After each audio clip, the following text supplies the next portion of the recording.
কক্সবাজার সদরের পিএম খালিতে গভীর রাতে মুদি ব্যবসায়ীকে বেধড়ক মারধর করে নগদ 1,10,000 টাকা লুট করে নিয়েছে একদল ডাকাত। এমন দুঃসাহসী ডাকাতি এলাকায় আতঙ্ক ছড়িয়েছে। 2 অক্টোবর রাত 12টার পর কাঠালিয়া মুড়া কবরস্থান সংলগ্ন রাস্তায় এই ঘটনা ঘটে।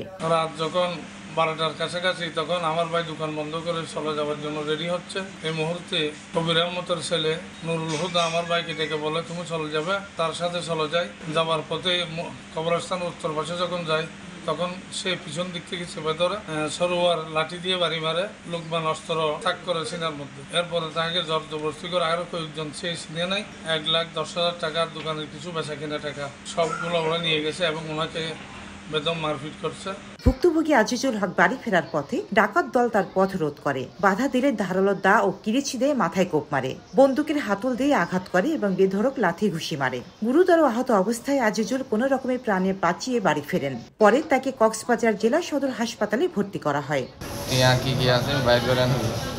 যখন বাইর করে সরোয়ার খুব মারি দিয়ে কিরিচ পরপর আবার লোকমানও খুব মারি দিয়ে নুরুল হুদা বন্দুক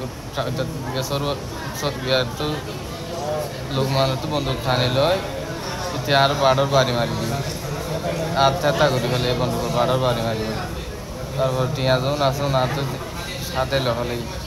এই ঘটনায় থানায় 3 জনের নাম উল্লেখ করে মামলা হয়েছে। কক্সবাজার সদর মডেল থানার ওসি ইলিয়াস খান জানিয়েছেন তদন্তের পর আইনগত ব্যবস্থা নেওয়া হবে। এখন প্রশ্ন হচ্ছে, রাতের আধারে ডাকাতরা যখন এভাবে হামলা চালায় তখন সাধারণ মানুষ কতটা নিরাপদ?